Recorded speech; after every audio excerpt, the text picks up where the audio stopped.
രാത്രിയാണ് ഗൈസ്. നമ്മൾ എവിടേക്കാണ് ഞങ്ങൾക്ക് ഐഡിയ ഇല്ല, പോവാണ് ഗൈസ്. അങ്ങനെ സമയം 1:53 നമ്മൾ കോഴിക്കോട് എത്തിയിരിക്കുന്നത് ഗൈസ്. KSRTCയിലാണ് പോയിക്കൊണ്ടിരിക്കുന്നത്. അതൊക്കെ ഉറങ്ങിയാണ് പാവം ഗൈസ്. അങ്ങനെ നമ്മൾ കോഴിക്കോട് സ്റ്റേഷനിൽ എത്തിയിരിക്കുന്നു. നമ്മൾ വന്ന വണ്ടിയിലാണ്. അപ്പോൾ നമ്മളടുത്ത് ടിക്കറ്റ് എടുക്കാൻ പോവുകയാണ് ഗൈസ്. ഗൈസ് അങ്ങനെ സമയം ഏകദേശം ഒരു മിനിറ്റ് ഗൈസ്, 2 മണി ഷാർപ്പായിരിക്കുന്നു. ഞങ്ങൾ റെയിൽവേ സ്റ്റേഷനിലേക്ക് എത്തിയിരിക്കുന്നു. ബെൻറ്റോ പറക്കാണ് ടിക്കറ്റ് എടുക്കാൻ വേണ്ടി. ആകെ 26 സീറ്റൊക്കെ ഉള്ളൂന്നാണ് ഞങ്ങൾ ബുക്കിങ്ങിൽ നോക്കിയ സമയത്ത് കണ്ടത്. നമുക്ക് സ്ലീപ്പർ കോച്ച് കിട്ടുമെന്ന് നമുക്ക് നോക്കാം ഗൈസ്. അങ്ങനെ നൈസായിട്ട് പണിപാളി. നമുക്ക് ടൈം വരുന്നത് 8:35 ഇവിടുന്ന് ട്രെയിനുള്ളത്. റിസർവേഷൻ കിട്ടുമെന്ന് പ്രതീക്ഷിച്ചു, റിസർവേഷൻ കിട്ടിയില്ല. ഞങ്ങളിപ്പോൾ തേരാപ്പാട് നടന്നുകൊണ്ടിരിക്കുകയാണ് ഗൈസ്.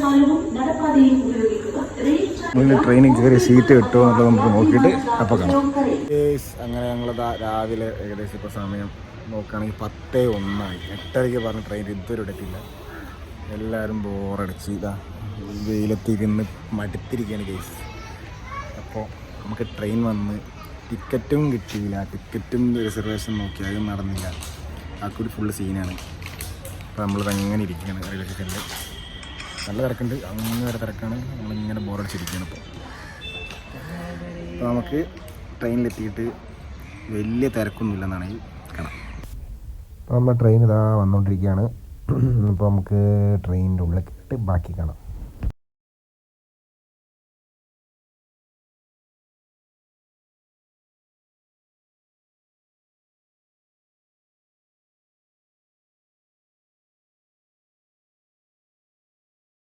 അങ്ങനെ ഭാഗ്യത്തിന് നമുക്ക് സീറ്റിങ്ങെല്ലാം കിട്ടി. നമ്മളിതാ സൈഡ് സീറ്റ് കിട്ടിയിട്ടുണ്ട്. അപ്പോൾ നമ്മളത് കോഴിക്കോടിനോട് വീട് പറയുകയാണ്. നമുക്ക് വഴിയിൽ കാണാം നേരെ കയറിയിട്ടുണ്ട്. ബെൻറ്റോ അവിടെ ഇരിപ്പുണ്ട്. ചാർജ് കുത്തിയിട്ട് സെറ്റായിരിക്കുന്നുണ്ട്. ഫാസ്റ്റ് ചാർജിങ് എന്നൊക്കെയാണ് പറഞ്ഞത്. കോഴിക്കോടിനോട് നമ്മളൊന്ന് വീട് പറയുന്നത്. നമുക്ക് 2-3 ദിവസം കഴിഞ്ഞ് നമുക്ക് തിരിച്ചു വരാം. കുഴപ്പമില്ല, ഉഷാറായിട്ട് ഇങ്ങനെ കാലൊക്കെ നീട്ടി വെച്ചിരിക്കുകയാണ്. നല്ല തിരക്കുണ്ടോ വെച്ചാൽ വലിയ തിരക്കൊന്നുമില്ല. എന്ന് ഭാഗ്യമായിട്ട് ഉണ്ടാകാൻ തോന്നുന്നുണ്ട്. നമ്മളിങ്ങനെ ഈ ഓവർ ട്രിപ്പ് വളരെ അധികമായിട്ട് പെട്ടെന്ന് ഒരു ദിവസം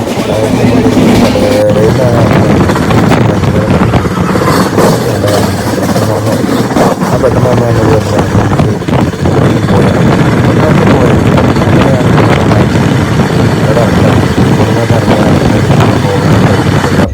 വടകര കഴിഞ്ഞു. നമ്മളെ തലശ്ശേരി എത്തിരിക്കണോ. അങ്ങനെ ഞങ്ങൾ തലശ്ശേരിയോട് വിട പറയാൻ ഏതാനും നിമിഷം നമ്മൾ തലശ്ശേരി വിട പറയും. വിശന്ന് കുടൽ കത്തിയിരിക്കുകയാണ്. എല്ലാവരും നല്ല സുഖസുന്ദരമായിട്ട് ഇരിക്കുകയാണ്. അപ്പോൾ നമ്മുടെ ഫസ്റ്റ് ഡേ ഏകദേശം സമയം 11:53 ആയിട്ടുണ്ട്. അപ്പോൾ നമ്മളതാ തലശ്ശേരിയോട് വിട പറഞ്ഞ് ഇങ്ങനെ പോയിക്കൊണ്ടിരിക്കുകയാണ്. നല്ല രസമാണ്, വലിയ ചൂടില്ല, വലിയ തിരക്കില്ല, നല്ലൊരു വൈബുള്ള ദിവസം. അപ്പോൾ നമുക്ക് എന്തെങ്കിലും ഉണ്ടാക്കാം, പുക കാണാം. ചാർജ് നല്ല കുറവാണ്. അപ്പോൾ അതിൻ്റെതായ ചെറിയ പ്രശ്നങ്ങളൊക്കെ ഉണ്ടാവും. അപ്പോൾ നമുക്ക് കാണാം.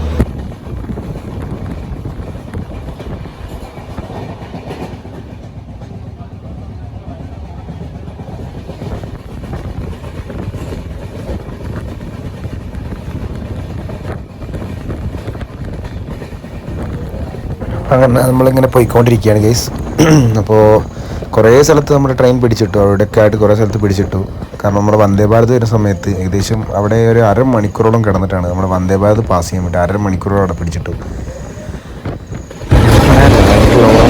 നമ്മുടെ ട്രെയിൻ ഏറ്റവും വലിയൊരു ട്രെയിനാണ് നമ്മൾ പോയിക്കൊണ്ടിരിക്കുന്നത്. ഭയങ്കര കുറേ പോകില്ല, അത്ര നമുക്ക് അറിയില്ല, മെഷർമെൻറ്റ് ചെയ്യാൻ പറ്റിയിട്ടില്ല. ഒരുപാട് പോകുകളാണ്.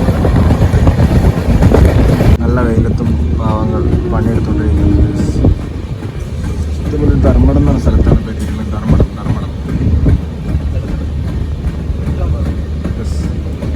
ഇപ്പോൾ ട്രെയിൻ പോകണമെങ്കിൽ എന്ത് രസമാണ്. വളഞ്ഞ് ചുറ്റി ഭയങ്കര ലെങ്ത്തുള്ള ട്രെയിൻ കേട്ടോ. നമ്മുടെ റെയിൽവേയുടെ നവീകരണ പ്രവർത്തനങ്ങൾ നടന്നുകൊണ്ടിരിക്കുകയാണ്.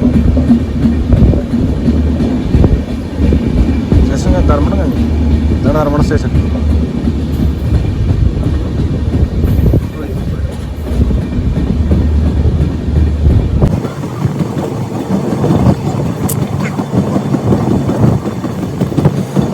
മാക്സിമം കത്തിച്ച് വിട്ടുകൊണ്ടിരിക്കുകയാണ് നമ്മളെ ആള്.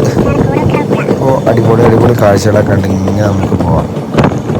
എന്നാലും വളരെ എനിക്ക് ഇപ്പം വരെ വിശ്വസിക്കാനായിട്ടില്ല. പെട്ടെന്ന് ഞങ്ങളൊരു ഗോവൻ ട്രിപ്പ് പ്ലാൻ ചെയ്യുന്നു. അത് സഡൻലി അനന്തു വന്ന് പറഞ്ഞു പോവാമെന്ന് പറഞ്ഞു. ഞാൻ വിചാരിച്ചു കോഴിക്കോട് എന്ന് പറഞ്ഞാൽ ഇറങ്ങി പെട്ടെന്ന് കോഴിക്കോട് എത്തിയ പ്ലാൻ പറഞ്ഞു. ഞാൻ വെറുതെ എൻ്റെ ഫ്രണ്ടായ ഇത് അതാണ് അനന്തു, നേരത്തിരുന്ന നമ്മുടെ ബെൻറ്റോ വിളിച്ച് ബെൻറ്റോ പറഞ്ഞാൽ ബെൻറ്റോ വരാൻ ഏറ്റവും കൂടുതൽ ഉറങ്ങിയതാണ് ഞാൻ. 1.5 മണിക്കൂർ പോസ്റ്റായിട്ട് ഇപ്പോഴാണ് കേസ് വണ്ടി എടുക്കുന്നത്. ഏതോ ഒരു നാട്ടിൽ എത്തി കേസ്. നമുക്ക് ഇനിയും പോവാണ്ട്. സമയം നോക്കൂ, 5:48. ഏകദേശം എത്തുമ്പോൾ 8 മണിയാവുന്നു. എഴഞ്ഞാണ് നമ്മുടെ റെയിൽവേ നമ്മളെ കൊണ്ടുപോകുന്നു. ഞങ്ങൾ കുറച്ച് നേരം കാറ്റുകൊണ്ട് നമ്മുടെ സ്റ്റെപ്പിലിരിക്കാന്ന് വിചാരിച്ചു. ഓക്കെ, അതുകൊണ്ട് നമ്മൾ പോകുന്നത് ഒരുപാട് തിരക്കങ്ങളുള്ള പാതകളാണ്. അതായത് കൊങ്കൺ റെയിൽവേ വഴിയാണ്. പല ദിവസങ്ങളിൽ പകർത്താൻ പറ്റില്ല, പക്ഷേ അടിപൊളി വഴിയാണ്.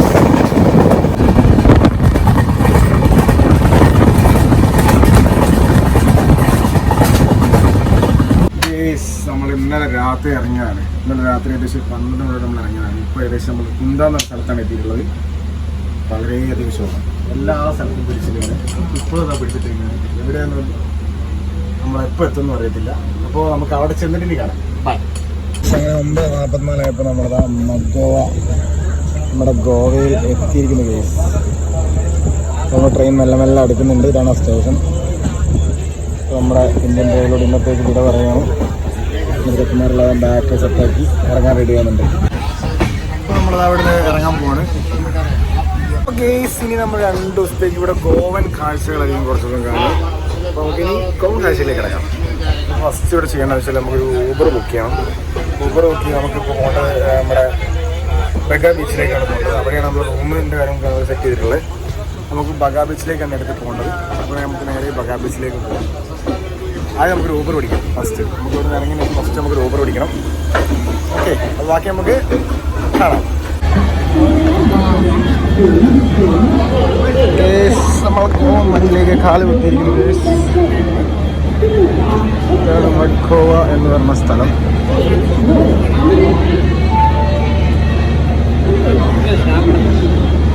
അപ്പോൾ നമ്മളങ്ങനെ ഗോവൻ മണ്ണിൽ കാലെത്തിയിട്ട് മഡ്ഗോവ എന്ന സ്ഥലത്തേക്ക് നമ്മൾ എത്തിയിട്ടുണ്ട്. നമുക്ക് ഇനി അടുത്ത് നമുക്ക് ഊബർ വെപ്പ് പിടിക്കാം. ആദ്യം കുറച്ച് ഫുഡ് കഴിക്കണം. അതിൽ നമുക്ക് ഊബർ വെപ്പ് പിടിക്കാം. Let's go. നമ്മളിപ്പോൾ ടാക്സി തപ്പി നടക്കുകയാണ്. ഊബർ നോക്കിയിട്ട് ആകെ ഭയങ്കര ഷോക്കായിട്ടുണ്ട്. അപ്പോൾ നമുക്ക് എന്താക്കാം നോക്കട്ടെ, വല്ല ഓലയോ ബാർഗെയിൻ ചെയ്ത് എന്തെങ്കിലും കിട്ടുമോ നോക്കാം.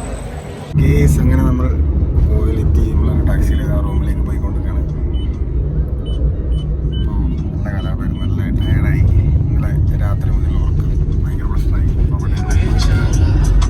നമുക്ക് അവിടെ ചെന്നിട്ടേ കാണാം.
അങ്ങനെ രാത്രി നമ്മൾ ഗോവയുടെ ബഗ ബീച്ചിലെത്തിയിരിക്കുന്നു.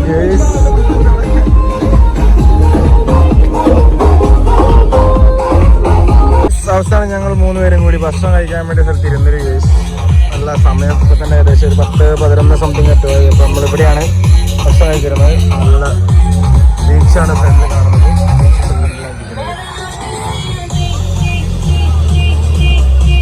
ഒരു രക്ഷയില്ലാത്ത നൈറ്റുമാണ് കേസ് ഇവിടെ. പല ആൾക്കാർക്ക് ബോധമൊന്നുമില്ല, പക്ഷെ എന്നാലും ഒരു വല്ലാത്തൊരു ബ്യൂട്ടിയാണ് അവിടെ കാണാൻ.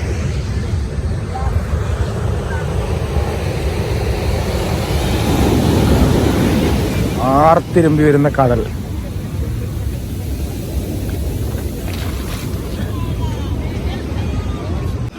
Good morning guys. അങ്ങനെ നമ്മുടെ ഗോവയിലെ ഫസ്റ്റ് ഡേ ആണ്. വിശന്ന് കിളി മാറിയിട്ട് ഞങ്ങൾ ഭക്ഷണം കഴിക്കാൻ വേണ്ടി വന്നാണ്. നല്ല ദം ബിരിയാണി എത്തി.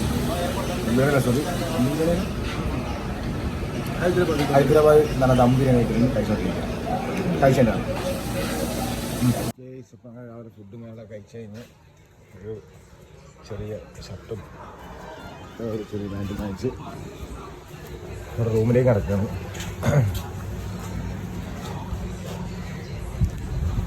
നേരെ കാണുന്നതാണ് ബീച്ച്. ഈ അപ്പുറത്ത് കാണുന്ന ബീച്ച്.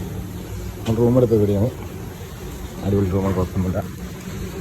നമ്മൾ റൂമിലേക്ക് പോയി കുറച്ച് റെസ്റ്റ് എടുത്തിട്ട് പുറത്തിറങ്ങാം. അപ്പോൾ നമ്മൾ വീണ്ടും നമ്മുടെ ബഗാ ബീച്ചിലേക്ക് ഇവിടെ നിന്ന് പോകാൻ തോന്നുന്നില്ല. ഒന്നാമത്തെ കാര്യം പറയുന്നത് ഈ ബഗാ ബീച്ച് വല്ലാത്തൊരു സ്ഥലമാണ്. അപ്പോൾ ഞങ്ങൾ വീണ്ടും രാവിലെ തന്നെ ഞങ്ങൾ ഇറങ്ങിയേക്കാണ്. ഇതാണ് ഞങ്ങൾ ബീച്ചിലേക്ക് ഇറങ്ങുന്ന വഴി. കാരണം റൂം ഇവിടെ തൊട്ടടുത്താണ്. 50 മീറ്റർ നടക്കാനുള്ളൂ റൂമിൽ നിന്ന് നമുക്ക് ബീച്ചിലേക്ക്. ഏകദേശം നമുക്ക് 2000-2500 രൂപ റേഞ്ചിലാണ് നമുക്കിവിടെ റൂമിൽ വരുന്നത്. അതായത് ശരിക്കും പറഞ്ഞാൽ 1200 രൂപയാണ് ഒരു ദിവസം വരുന്നത്. നമുക്ക് 2 ദിവസത്തേക്കായാലും 2500 രൂപയ്ക്ക് തന്നു. ഇതാണ് നമ്മുടെ ബീച്ച്. ബഗാ ബീച്ചിലേക്ക് എത്തി. നൈറ്റ് വ്യൂ ഒരു രക്ഷയില്ലാത്ത വ്യൂവാണ്. പകൽ നല്ല ചൂടുണ്ട്. ഇപ്പോൾ ഏകദേശം ഒരു 25 ഡിഗ്രി ഇതാണ് ചൂടുള്ളത്.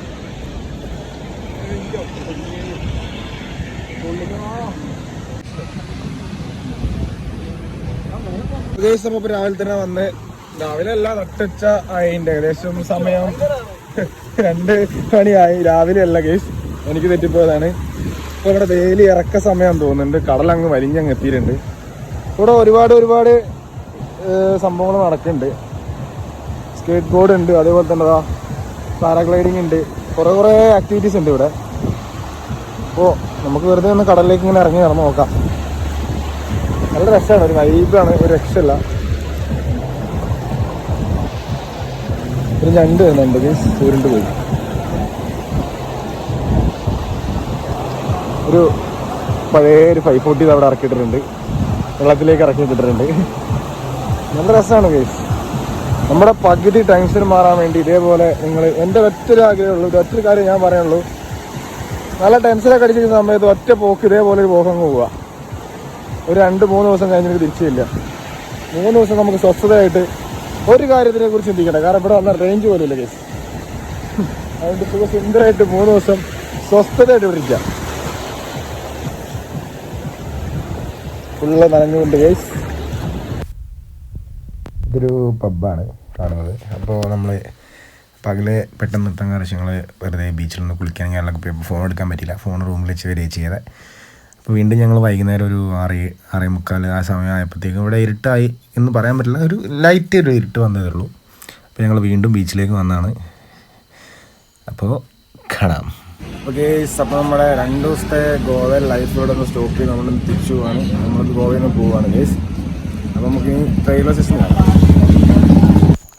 പിന്നെ ഇവിടെ നിന്ന് സുഖത്തോടെ എനിക്ക് മെയിനായിട്ട് പറയാനുള്ളതെന്ന് വെച്ചാൽ നമ്മൾ ഗോവയിലേക്ക് വരുന്ന സമയത്ത് മെയിനായിട്ട് ശ്രദ്ധിക്കേണ്ടത് ടാക്സിക്കാർ നമ്മളെ നന്നായിട്ട് പറ്റിക്കും. അതുപോലെ തന്നെ ഇവിടെ നാട്ടുകാർ പോലീസുകാരൊക്കെ ഭയങ്കര സ്ട്രിക്റ്റാണ്.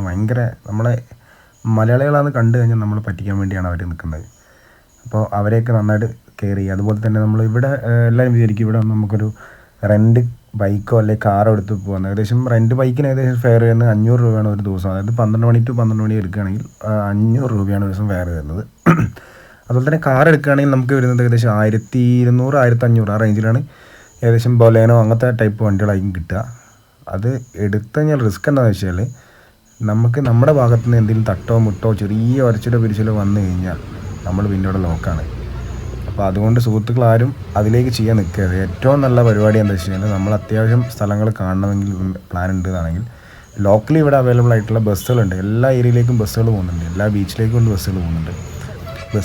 ബസ്സിൽ കയറി പോവുക. അതുമല്ല എന്നാണെങ്കിൽ നമുക്ക് ചെറിയ ഓട്ടോറിക്ഷകൾ കിട്ടും ഇവിടെ. അങ്ങനെ ചെയ്യാം. അതായിരിക്കും ഏറ്റവും നല്ലത്. പിന്നെ വേറൊരു കാര്യം എന്ന് വെച്ച് കഴിഞ്ഞാൽ ഇവിടെ നമ്മുടെ ടൈം വേസ്റ്റ്, നമ്മൾ ടൈം നോക്കി പോകുന്ന ആൾക്കാരൊക്കെ ആണെങ്കിൽ മെയിനായിട്ട് ടാക്സി എടുത്തായിരിക്കും പോവുക. പക്ഷേ നമ്മളെ പറ്റിക്കാൻ വേണ്ടി ചാൻസ് കൂടുതലായിരിക്കും ടാക്സിയിലൊക്കെ. പിന്നെ പോലീസ് മെയിനായിട്ട് വേറൊരു കാര്യം പറയാനുള്ളത്, ഇവിടെ എവിടെ തിരിഞ്ഞ് കഴിഞ്ഞാൽ നമ്മുടെ മാഹിയിലൊക്കെ പോയ പോലെ തന്നെയാണ്. കാരണം വൈൻ ഷോപ്പുകളും പബ്ബുകളും ബാറുകളും ആണ് ഇവിടെ കൂടുതലുള്ളത്. പക്ഷേ ഒരു കാരണവശാലും നമ്മുടെ കേരളത്തിൽ നിന്ന് ആൾക്കാരായിക്കോട്ടെ അതർ സ്റ്റേറ്റിൽ നിന്ന് ആൾക്കാരായിക്കോട്ടെ പബ്ലിക്കായി നിന്ന് സിഗരറ്റ് വലിക്കാനോ അതുപോലെ തന്നെ മദ്യപിക്കാനോ ഒന്നും പാടില്ല. കാരണം നമ്മളെ എല്ലാം അവർ കൊണ്ടുപോകും അങ്ങനെ ആകുമ്പോൾ. അതൊക്കെ ഞാൻ ഇന്നലെ ഞാൻ ഒരു സ്ഥലത്ത് പോയ സമയത്ത്, ഇന്നലെ നമ്മൾ പകലൊരു സ്ഥലത്ത് ഭക്ഷണം കഴിക്കാൻ പോയ സമയത്താണ് പബ്ലിക്കായിട്ട് നമുക്കൊരു ഇത് കിട്ടിയത്. കാരണം വെച്ചാൽ ഒരു പയ്യനെ പിടിച്ചാകെ കൂടി അവർ പോലീസുകാർ കൊല്ലാക്കൊല ചെയ്തു. കൈകാലൊക്കെ പിടിക്കുന്നുണ്ടായിരുന്നു. പക്ഷേ വീട്ടിൽ നല്ലൊരു ഫൈൻ എഴുതി കൊടുത്തിരുന്നു. അപ്പോൾ ഇനി വരുമ്പോൾ ശ്രദ്ധിക്കുക. അതുപോലെ റൂമും കാര്യങ്ങളൊക്കെ നമ്മൾ ബുക്ക് ചെയ്യുന്ന സമയത്തായിക്കോട്ടെ നമ്മൾ മാക്സിമം ബുക്ക് ചെയ്യാണ്ട് ഡാറ്റ ഇവിടെ ഒന്ന് നോക്കുക. കാരണം ബുക്ക് ചെയ്യുന്ന സമയത്ത് ഞങ്ങൾ ബുക്ക് ചെയ്തിട്ടാണ് ഞങ്ങൾ ആദ്യം വന്നിരുന്നത്. ഞങ്ങൾ 2 റൂം ഇതേപോലെ ബുക്ക് ചെയ്തു. കാരണം നമ്മൾ ബുക്കിംഗ് ഫീ കൊടുക്കണ്ടായിരുന്നു, നമുക്ക് ലോക്ക് ചെയ്തിട്ടായിരുന്നു.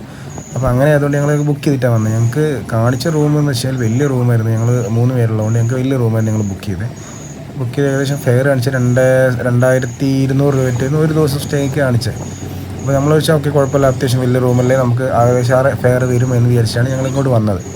അപ്പോൾ ഇവിടെ നിങ്ങൾ റൂം കണ്ടപ്പോൾ നല്ല വ്യൂ ഒക്കെ ഉള്ള സ്ഥലം എന്നൊക്കെ പറഞ്ഞിട്ടാണ്, കാരണം നമ്മുടെ ബഗാ ബീച്ചിലേക്ക് വ്യൂ ഉള്ള സ്ഥലമാണ് എന്നൊക്കെ പറഞ്ഞിട്ടാണ്, ബാൽക്കണി കാര്യങ്ങളൊക്കെ ഉണ്ടെന്നൊക്കെ പറഞ്ഞിട്ടാണ് ഇവിടെ വന്നത്. ഞങ്ങൾ വന്ന് റൂം നോക്കിയപ്പോൾ, ഞങ്ങൾ രാത്രി വന്ന് റൂം നോക്കിയ സമയത്ത് വ്യൂ എന്ന് പറഞ്ഞ സാധനമില്ല. നമുക്ക് പറഞ്ഞ റൂം നമ്മുടെ ലോക്കൽ റൂം. അപ്പോൾ ഞങ്ങൾക്ക് ഇഷ്ടപ്പെട്ടില്ല. ഞങ്ങൾ അവിടെ തന്നെ ക്യാൻസൽ ചെയ്ത് നേരെ ഞങ്ങൾ സ്വന്തം അതിൻ്റെ ആ ഏരിയ മൊത്തം ഞങ്ങൾ നടന്നു, ബാഗും തൂക്കി ഞങ്ങൾ നടന്ന് അവസാനം ബീച്ചിനെ തൊട്ടടുത്ത് ഞങ്ങൾക്ക് ഒരു റൂം കിട്ടുകയില്ല. നല്ല അടിപൊളി റൂമായിരുന്നു. നമ്മളോട് ആദ്യം പറഞ്ഞു ഒരു ദിവസത്തേക്ക് 1200 രൂപ 1500 രൂപ തരണമെന്ന് പറഞ്ഞു. അപ്പോൾ ഞങ്ങൾ പറഞ്ഞു ഞങ്ങൾ 2 ദിവസം കഴിഞ്ഞിട്ടേ പോവുള്ളൂ. മൂപ്പര് പറഞ്ഞു ഇന്ന് ചെക്ക് ഇൻ ചെയ്യുകയാണെങ്കിൽ നമുക്ക് പിറ്റേ ദിവസം 12 മണിയാകുമ്പോഴത്തേക്കും ചെക്കൗട്ട് ചെയ്യണമെന്നാണ്. അപ്പോൾ ഞങ്ങൾ 2 ദിവസം കഴിഞ്ഞിട്ട് ഞങ്ങൾ പോവുള്ളൂ. നല്ലൊരു മനുഷ്യനായിരുന്നു അയാൾ, ഒരു ഗോവയിൽ തന്നെയുള്ളൊരു മനുഷ്യൻ, നല്ലൊരു ആളായിരുന്നു. അപ്പോൾ മൂപ്പര് നമുക്ക് എന്താക്കി, മൂപ്പര് പറഞ്ഞു നമുക്ക് പബ്ബ് കയറണമെങ്കിൽ പബ്ബിന് ടിക്കറ്റ് തരാം എന്നൊക്കെ ഭയങ്കര ഹെൽപ്പായിരുന്നു. അവിടെ പോയാൽ മതി ഇവിടെ പോയാൽ എന്നൊക്കെ കുറേ കാര്യങ്ങളൊക്കെ പറഞ്ഞു തന്നു. ഭയങ്കര ഹെൽപ്പിംഗ് മെൻറ്റാലിറ്റിയുള്ള ചേട്ടനായിരുന്നു. നമുക്ക് 2 ദിവസത്തേക്ക് നമുക്ക് ഏകദേശം ഒരു 2500 രൂപ ഫെയറിൽ നമുക്ക് ആ റൂം ചെയ്തു തന്നു മൂപ്പര്. കാരണം അത് AC റൂമും കൂടിയായിരുന്നു. നമുക്ക് ഏകദേശം ബഗാ ബീച്ചിലേക്ക് നടക്കാൻ വെറും ഒരു ഏകദേശം പോയി കഴിഞ്ഞാൽ ഒരു 50 മീറ്റർ ആ റേഞ്ചിലേക്കേ ഉള്ളൂ. കാരണം അത്ര അടുത്തായിരുന്നു ആ റൂം. അത്ര അടുത്തേക്കൊക്കെ ശരിക്കും പറഞ്ഞാൽ നമ്മൾ ഓൺലൈനിൽ നോക്കിയ സമയത്ത് 4000, 5000, 6000 ആ റേഞ്ചിലൊക്കെയാണ് റൂമിന് കാണിച്ചിരുന്നത്. ഇത് ആണെങ്കിൽ നല്ല അടിപൊളി റൂമും 3 പേർക്ക് നല്ല ഫ്രഷ് ആകാൻ പറ്റിയ എല്ലാ കാര്യങ്ങളും ചെയ്യാൻ പറ്റുന്ന ഒരു റൂമായിരുന്നു ഞങ്ങൾക്ക് കിട്ടിയത്. 2 ദിവസം ഞങ്ങൾ അത്യാവശ്യം നന്നായിട്ട് റെസ്റ്റ് എടുക്കാനും പറ്റി, എല്ലാ കാര്യത്തിനും പറ്റി അവിടെ ആ റൂമിൽ.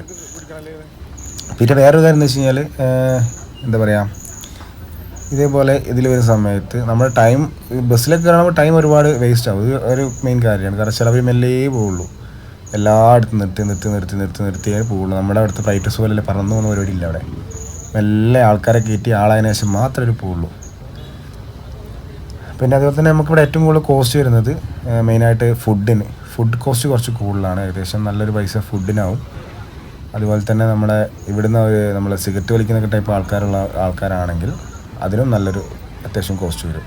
കാരണം ഇവിടെ എന്തായാലും വരുന്നത് അറിയാലോ, ഗോവയിലേക്ക് വരുന്ന ആൾക്കാർ മിക്കവാറും എന്തിനാണ് വരുന്നത്, ഒന്ന് ചില്ല് ചെയ്യാൻ വേണ്ടി, ടൂറിസ്റ്റ് പർപ്പസിന് വേണ്ടി വരും, പിന്നെ ഒന്ന് അടിച്ചു പൊളിക്കാൻ വേണ്ടി വരും, മദ്യപിക്കാൻ വേണ്ടി വരും. മദ്യപിച്ച് കഴിഞ്ഞാൽ എന്തായാലും അവർക്ക് സിഗരറ്റ് വലിക്കേണ്ടി വരും. സിഗരറ്റിന് ഏകദേശം ഇവിടെ കോസ്റ്റ് വരുന്നത് ഏകദേശം 320 രൂപ വരും. ആണ് ഏകദേശം കോസ്റ്റ്, ചെറിയൊരു ഇതിന് സിഗരറ്റിന് ഇവിടെ കോസ്റ്റ് വരുന്നത്. അപ്പോൾ അതൊക്കെയാണ് ഇവിടെ വളരെയധികം ചിലവ് കൂടുതൽ. പിന്നെ സുലഭമായിട്ടുള്ള മാഹിയിലൊക്കെ കിട്ടുന്ന പോലെ തന്നെ സുലഭമായിട്ട് മദ്യം ഇവിടെ കിട്ടും. ഞാൻ എടുത്തു പറയാണ്, മദ്യം കഴിക്കായിക്കോട്ടെ എന്തും ആയിക്കോട്ടെ, പക്ഷേ പബ്ലിക്കായിട്ട് ഒരു പരിപാടിക്ക് നിൽക്കരുത്. പബ്ലിക്കായിട്ട് എന്തെങ്കിലും ചെയ്ത് കഴിഞ്ഞാൽ നിങ്ങളുടെ കാര്യം പോക്കാണ്. പിന്നെ ഇവിടുത്തെ ആൾക്കാർ നമ്മളെ പറ്റിക്കാൻ വേണ്ടി ഒരുപാട് പേര് നമ്മുടെ അടുത്തേക്ക് പല പ്രൊഡക്റ്റ് കൊണ്ട് വരും, പിന്നെ പല കാര്യങ്ങളും പറഞ്ഞു വരും. ടാറ്റു അടിക്കുന്ന മെയിനായിട്ട് അതുപോലെ തന്നെ ഒരു കാര്യം എനിക്ക് എൻ്റെ അനുഭവത്തിൽ വന്നതാണ്. ഞങ്ങൾ 3 പേരും കൂടി വൈകുന്നേരം, അത് ഒരു രാത്രി ഒരു 7 മണി 8 മണി ആ ടൈമിൽ ഞങ്ങളിങ്ങനെ ബീച്ചിൽ കൂടെ നടക്കുമായിരുന്നു. ആ സമയത്ത് ഒരു ചേട്ടൻ വന്നു ഇങ്ങനെ ടാറ്റു അടിക്കാം എന്നൊക്കെ പറഞ്ഞ് ഇതാക്കി. എനിക്ക് ഓൾറെഡി ടാറ്റു ഭ്രാന്തുള്ളതാണ് എനിക്ക്.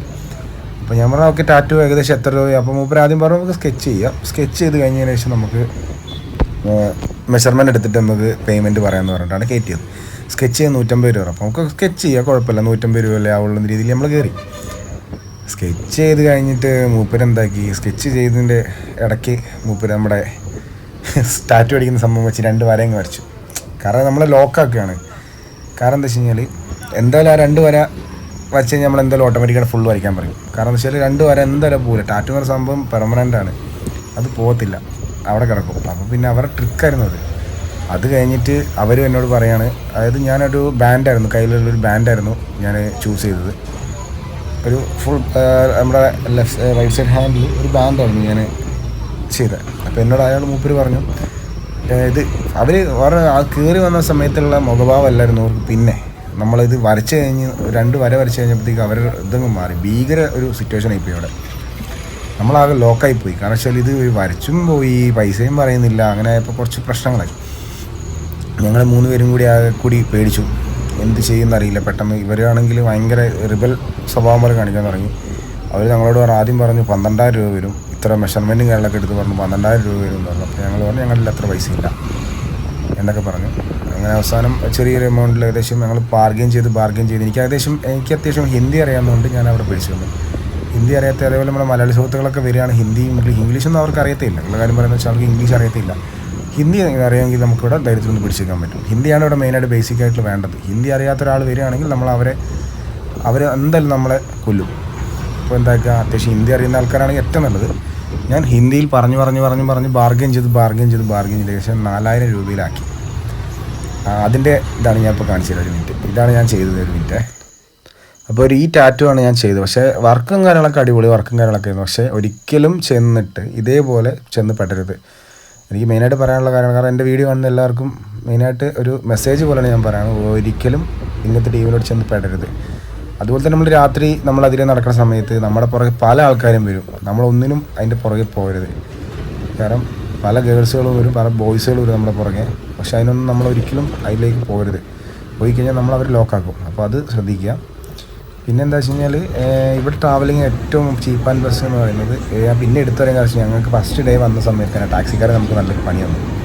ടാക്സി നമ്മൾക്ക് ഏകദേശം 1,800 രൂപ ആ റേഞ്ചിൽ കൊടുത്തിട്ടാണ് ഞങ്ങൾ മഡ്ഗോയിൽ നിന്ന് പഗായിലേക്ക് ഞങ്ങൾ വന്നത്. അപ്പോൾ അതുകൊണ്ട് മാക്സിമം ടാക്സി അവോയ്ഡ് ചെയ്തിട്ട് ബസ്സുകളിൽ യാത്ര ചെയ്യാം. ബസ്സിൽ ഏകദേശം നല്ല ഫെയർ കുറവാണ്. അതുപോലെ തന്നെ നമ്മുടെ ഇലക്ട്രിക് ബസ്സും കാര്യങ്ങളൊക്കെ ഉണ്ട്, ഫുൾ AC. അതിൻ്റെ അതേപോലെ തന്നെ ചാർജും കാര്യങ്ങളൊക്കെ വളരെ കുറവാണ്. എത്രയും ഏകദേശം കറക്റ്റ് അറിയത്തില്ല. ചാർജും കാര്യങ്ങളൊക്കെ വളരെ കുറവാണ്. അതിലൊക്കെ പോകുന്നതായിരിക്കും നല്ലത്. അതുപോലെ തന്നെ നമുക്ക് പേടിഎമ്മിൽ ചെയ്യുകയാണെങ്കിൽ നമുക്ക് പേടിഎമ്മിൽ വഴി നമുക്ക് ബസ് ബുക്ക് ചെയ്യാൻ പറ്റും. ഏകദേശം നമ്മുടെ അക്കൗണ്ടിൽ എത്ര 100 രൂപ ഒറ്റ ഫെയർ ചെയ്യുകയാണെങ്കിൽ നമുക്ക് അൺലിമിറ്റഡ് ആയിട്ട് പേടിഎം വഴി ടിക്കറ്റ് നമുക്ക് കിട്ടും. ഫ്രീ ആയിട്ട് നമുക്ക് ട്രാവൽ ചെയ്യാം. ഒരു ദിവസം നമുക്ക് ഫ്രീ ആയിട്ട് എവിടെ വേണമെങ്കിലും നമുക്ക് ട്രാവൽ ചെയ്യാൻ പറ്റും പേടിഎം വഴി ചെയ്യുകയാണെങ്കിൽ. അതൊരു നമുക്ക് ഇവിടെ ചെല്ലുമ്പോൾ പഞ്ചിം എന്ന് പറയുന്ന സ്റ്റേഷനിൽ ആ സംഭവം ഉണ്ട്. അവിടെ ആളുണ്ട്. മിക്കവാറും എല്ലാ മെയിൻ ബസ് സ്റ്റോപ്പുകളിലും അങ്ങനത്തെ ഒരാൾ നിൽക്കുന്നുണ്ടാവും, പേടിഎമ്മിൻ്റെ ഒരാൾ നിൽക്കുന്നുണ്ടാവും. അപ്പോൾ അവർ നമ്മളെ കൊണ്ട് ആ കാര്യങ്ങളൊക്കെ ചെയ്യിപ്പിച്ചിടും. അപ്പോൾ എന്താക്കുക, അങ്ങനത്തെ കാര്യം ചെയ്യുകയാണെങ്കിൽ നമുക്ക് ഏകദേശം 100 രൂപ കോസ്റ്റ് വരുള്ളൂ. അൺലിമിറ്റഡ് ആയിട്ട് നമുക്ക് എല്ലാ AC ബസ്സുകൾ, അതായത് നമ്മുടെ സർക്കാരിൻ്റെ, അവരുടെ ഗോവ സർക്കാരിൻ്റെ എല്ലാ KSRTC ബസ്, KSRTC അല്ല സോറി, നമ്മുടെ നാട്ടിൽ KSRTC എന്ന് പറയും, ഇവിടെ എന്താണെന്ന് അറിയാം, കറക്റ്റ് എനിക്കറിയത്തില്ല, സോറി. അപ്പോൾ ഇവിടെ വന്നു കഴിഞ്ഞാൽ അങ്ങനെ കറങ്ങാൻ പറ്റും. അങ്ങനെ നമ്മളിപ്പോൾ പഞ്ചമി സ്ഥലത്ത് ഇതാണ് നമ്മുടെ പോകാനുള്ള ബസ്. ബസ്സിലെ കാര്യങ്ങളൊക്കെ ബസ് കയറിയിട്ടാണ്. ഞങ്ങളുടെ വണ്ടി ഇവിടെ നിന്ന് എടുത്തു. മഡ്ഗോയിലേക്ക് പോകണം. ഇവിടുന്ന് ഏകദേശം 45 മിനിറ്റാണ് നമുക്ക് ട്രാവലിംഗ് ടൈം വരുന്നത്. ഒരു ഇലക്ട്രിക്കിൻ്റെ സർക്കാരിൻ്റെ ഇലക്ട്രിക്കിൻ്റെ ട്രാൻസ്പോർട്ട് നമ്മൾ കയറിയിരിക്കുന്നത് ഫുൾ AC ആണ്. ഒരാൾക്ക് 50 രൂപയാണ് ഫെയർ വരുന്നത്. അപ്പോൾ നമുക്ക് മെയിൻ റോഡിലേക്ക് കയറിക്കൊണ്ടിരിക്കുകയാണ്. 45 മിനിറ്റിനാണ് പറഞ്ഞത് മഡ്ഗോയിലെത്താൻ വേണ്ടി. ഇവിടെ വെച്ചലേക്ക് പോകുന്നുണ്ട്. പക്ഷേ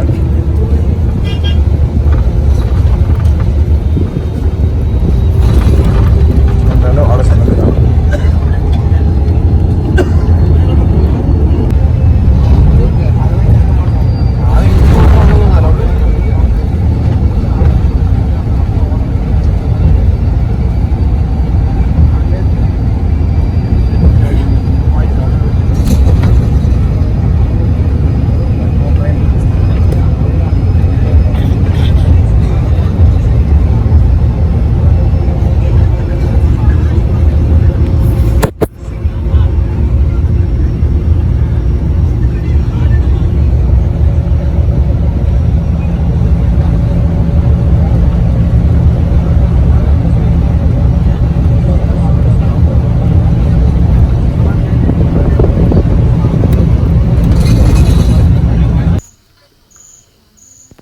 ഗൈസ് അതുപോലെ തന്നെ നമ്മൾ അടുത്ത ബസ്സിൽ കയറിയിട്ടുണ്ട്. ഇനിയിപ്പം നമ്മൾ നേരെ പോകുന്നത് നമ്മുടെ റെയിൽവേ സ്റ്റേഷനിലേക്കാണ് പോകുന്നത്.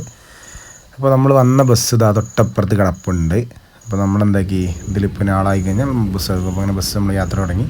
ഇതാണ് നമ്മുടെ ഗോവയുടെ നമ്മുടെ ഭരണകൂടം അല്ല, ചെറിയൊരു പാർലമെൻ്ററി സ്ഥലമാണ് ഇത് കാണുന്നത്. പിന്നെ അതുപോലെ തന്നെ നമുക്ക് ഏകദേശം 4 കിലോമീറ്ററാണ് നമ്മുടെ ആ സ്ഥലത്തുനിന്നും മഡ്ഗോവയിലേക്ക്, നമ്മുടെ മഡ്ഗോവ റെയിൽവേയിലേക്ക് പോകണം. നമ്മൾ യാത്ര ഇവിടെ മെയിനായിട്ട് ഞാൻ കണ്ടെന്ന് വെച്ചാൽ ഇവിടെ നമ്മുടെ മലയാളികൾ ശരിയാണെങ്കിൽ നമ്മളെ അവർ കൊല്ലും, പോലീസുകാരായിക്കോട്ടെ നമ്മളെ കൊല്ലും. ഇവിടെ ലോക്കലിൽ പോകുന്ന ആൾക്കാർ ഹെൽമെറ്റ് ഇല്ലെങ്കിലും ഒരു കുഴപ്പമില്ല, ഹെൽമെറ്റ് സീറ്റ് ബെൽറ്റ് അങ്ങനത്തെ പ്രശ്നങ്ങളേ ഒന്നുമില്ല ഇവിടെ. പക്ഷേ മലയാളികളാണ് കണ്ടു കഴിഞ്ഞാൽ നമ്മുടെ പൈസ അവർ കൊണ്ടുപോകും. ഹെൽമെറ്റ് വെക്കാതെ ആയിക്കോട്ടെ, സീറ്റ് ബെൽറ്റ് ഇല്ലാണ്ടായിക്കോട്ടെ, ഒക്കെ അവർ കൊണ്ടുപോകും. അപ്പോൾ ആ കാര്യത്തിൽ ശ്രദ്ധിക്കുക. നമ്മളങ്ങനെ തിരിച്ചിങ്ങനെ പോയിക്കൊണ്ടിരിക്കുകയാണ്. വലിയ വലിയ ടൗണുകളാണ്, പക്ഷേ ഒരു ടൗണിൽ വലിയ തിരക്കാണെന്നില്ല.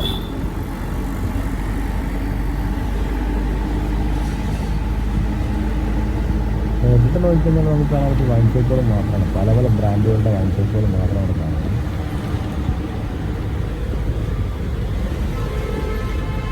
ചേട്ടന്മാരൊക്കെ ബൈക്കിൽ പോകുന്നുണ്ടല്ലോ, ഹെൽമെറ്റില്ല. ചില വണ്ടികൾ നോക്കുകയാണെങ്കിൽ പെരുമ്പെടുത്ത് അങ്ങ് എത്തിയിട്ടുണ്ട്, ഇപ്പം നമുക്ക് അങ്ങനത്തെ രീതിയിലുള്ള വണ്ടികൾ വരെ ഈ റോട്ടിൽ കണ്ടിരിക്കുകയാണ്.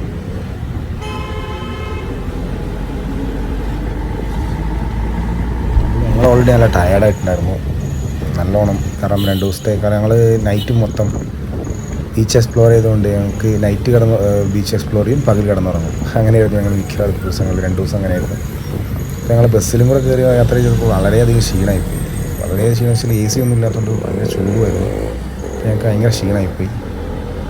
പിന്നെ നമ്മളെ ബസ്സുകാർ നന്നായിട്ട് പറ്റിക്കിട്ടും, ബസ്സുകാർ പറ്റിക്കാൻ തുടങ്ങിയിട്ടുണ്ട്. അതെനിക്കിപ്പോൾ മനസ്സിലായത്. കാരണം ഏകദേശം 4 കിലോമീറ്റർ നമുക്ക് ഓടാനുള്ളൂ. അത് നമ്മളുള്ള വഴി, ചെറിയ വഴികളിലൊക്കെ കയറ്റി ഇറക്കി എല്ലാ സ്ഥലത്തും കൂടെ പോയിട്ടാണ് നമ്മളവിടെ കൊണ്ടിറക്കുന്നത്. ഇവിടെ വന്നിറങ്ങുന്ന സമയത്ത്, മഡ്ഗോവ വന്നിറങ്ങുന്ന സമയത്ത് നേരെ മഡ്ഗോവ റെയിൽവേ സ്റ്റേഷനിലേക്ക് പോവുകയാണെങ്കിൽ ഒന്നിൽ ഓട്ടോറിക്ഷ എടുത്ത് പോവുക, അല്ലെങ്കിൽ ഡയറക്റ്റ് ബസ് ഉണ്ടാവും. ഡയറക്റ്റ് ബസ്സോ അല്ലെങ്കിൽ ഇവിടെ മെയിൻ വേറെ സംഭവം മനസ്സിലാക്കി വെച്ചാൽ ഇവിടെ ഊബർ, ഓല അങ്ങനത്തെ സംഭവമൊന്നുമില്ല. ഇവിടെ ലോക്കൽ ടാക്സികൾ മാത്രമേ ഉള്ളൂ. അതുപോലെ തന്നെ വന്നിറങ്ങുന്ന സമയത്ത് നമ്മുടെ മഡ്ഗോവ റെയിൽവേ സ്റ്റേഷൻ്റെ അവിടെ ഒരു ബൂത്തുണ്ട്, അതായത് ടാക്സി സർവീസുകളുടെ ഒരു ബൂത്തുണ്ട്. ഒരു കാരണവശാലും അതിൽ പോയിട്ട് നിങ്ങൾ പൈസ ഇൻവെസ്റ്റ് ചെയ്തിട്ട് ടാക്സി വണ്ടി എടുത്ത് പോകരുത്. അവർ ഏകദേശം ഫെയർ പറയുന്നത് 1800 രൂപയാണ്. ഞങ്ങൾ ബഗ്ഗിലേക്ക് ഞങ്ങൾ ജസ്റ്റ് എൻക്വയറി ചെയ്ത സമയത്ത് 1900 രൂപയോ അങ്ങനെ ആ റേഞ്ചിലിട്ടാണ് ഞങ്ങളോട് പറഞ്ഞത്. അപ്പോൾ ഞങ്ങൾ എന്താക്കി, അപ്പോൾ ഞങ്ങൾ ഓൾറെഡി ടാക്സി ഫീൽഡ് ആയതുകൊണ്ട് ഞങ്ങൾക്ക് അറിയാം പറ്റിക്കും. അപ്പോൾ ഞങ്ങൾ എന്താക്കി, വേറെ ടീമിനോട് ബാർഗെയിൻ ചെയ്ത് അങ്ങനെയാണ് ഞങ്ങൾ മറ്റേ വണ്ടി എടുത്ത് പോയത്. ഇപ്പോൾ 100 രൂപ കുറച്ചിട്ട് അത്ര ആയില്ലേ. അതും ടാക്സിക്കാരന് വരെ അത് അടിയായിരുന്നത്, വല്ലാത്തൊരു അടിയായിപ്പോയി. കാരണം വെച്ചാൽ ടാക്സിക്കാരന് വേറൊരു ടീമാണ് ഞങ്ങളെ ഇതായി കൊടുത്തത്. ടാക്സിക്കാരന് ആകെ 800 രൂപ കിട്ടും, ബാക്കി പൈസ മൊത്തം ആ ഏജൻറ്റ് കൊണ്ടുപോകും. അപ്പോൾ നമ്മുടെ ഗോവൻ കാഴ്ചകളൊക്കെ ഏറെക്കുറെ ഇതാണ് നമ്മുടെ ഗോവൻ സിറ്റി. കുറേ ശരിക്കും പറഞ്ഞാൽ നമുക്ക് ഒരുപാട് സ്ഥലങ്ങൾ കാണാനുണ്ടായിരുന്നു. ഞങ്ങൾ പക്ഷേ പെട്ടെന്നൊരു പ്ലാൻ ആയതുകൊണ്ട് ഞങ്ങൾ ഒരുപാട് കയ്യിൽ ഞങ്ങൾ ബഡ്ജറ്റ് കരുതിയിട്ടുണ്ടായിരുന്നില്ല.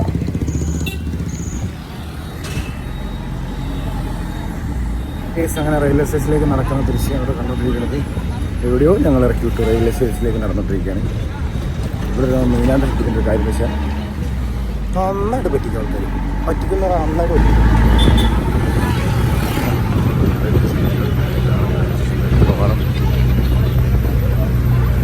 നമ്മൾ വീണ്ടും റെയിൽവേ സ്റ്റേഷനിലേക്ക് പോകാനുള്ള റെയിൽവേയിലേക്ക് കയറാൻ പോവാണ്. ഇതാണ് മഡ്ഗോവ റെയിൽവേ സ്റ്റേഷനിൽ. അത് ബേക്കറിയാൻ തോന്നുന്നുണ്ട്, ഫ്രണ്ടിൽ ഇതല്ല, നമ്മൾ വന്ന് ഇറങ്ങിയ സ്ഥലത്തുണ്ട്. 4ാമത്തെ പ്ലാറ്റ്ഫോം പറ്റുമെന്ന് തോന്നുന്നുണ്ട്. കുറേ ടാക്സികളും കാര്യങ്ങളൊക്കെ ഉണ്ട്. ഭയങ്കര കോസ്റ്റ്ലിയാണ് ഇവിടെ റെയിൽവേ സ്റ്റേഷൻ്റെ അടുത്ത് ഈ ടാക്സി കിട്ടുന്നത്. ഭയങ്കര കോസ്റ്റാണ്.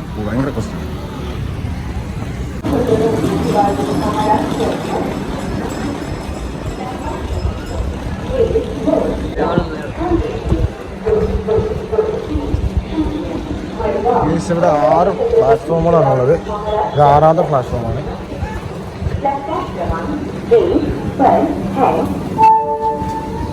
May I have your attention please? 22230 Mumbai. എൻ്റെ പെണ്ണ് കേസ് വിശന്ന് വട്ടം വളഞ്ഞ് ഞങ്ങൾ ഒരു ഭക്ഷണം കഴിക്കാന്ന് വെച്ചാൽ നമ്മുടെ റെയിൽവേ സ്റ്റേഷൻ എന്നല്ല ഒരു റെസ്റ്റോറൻറ്റിൽ കയറി കേസ്. ഇത് കണ്ടോ വെള്ളമാണ്, വെള്ളം. ബിരിയാണി വാങ്ങിച്ചോ, ബിരിയാണി. ബിരിയാണിക്കകത്ത് വെള്ളം 5 പൈസക്കില്ല കേസ്. ഒരിക്കലും ഇവിടെ റെയിൽവേ സ്റ്റേഷനിൽ വരികയാണെങ്കിൽ ഈ ഷോപ്പിൽ കയറരുത്. ഈ ഷോപ്പിൽ വെച്ചാൽ റെയിൽവേ സ്റ്റേഷനുള്ളിൽ തന്നെയാണ്, പ്ലാറ്റ്ഫോം 1-ലുള്ളതാണിത്. മഡ്ഗോവ പ്ലാറ്റ്ഫോം 1-ലുള്ളതാണിത്. ഇത് കയറിയേ ചെയ്യണം. 5 പൈസക്കില്ല. സർവീസ് ഭയങ്കര മോശമാണ്. സെൽഫ് സർവീസാണ് ഓൾറെഡി ഇവിടെ. പക്ഷെ എന്നാലും എന്തോ ഒരു വൃത്തിഹീനമായൊരു ചുറ്റുപാട്. സത്യം വളരെ മോശം. നമ്മുടെ ഗോവയിലെ യാത്രയുള്ള കഴിഞ്ഞ് നമ്മൾ തിരിച്ച് പോവുകയാണ്. ട്രെയിനിലാണ് എല്ലാവരും ഫോണിലൊക്കെ ഇരിക്കുകയാണ്. അവിടെ ചെന്നിട്ട് കാണാം, നല്ല ക്ഷമയുണ്ട്. എന്തായാലും നമുക്ക് കോഴിക്കോട് ചെന്നിട്ട് കാണാം. നമുക്ക് ഇടയ്ക്കിടയ്ക്ക് വരാൻ ഞാൻ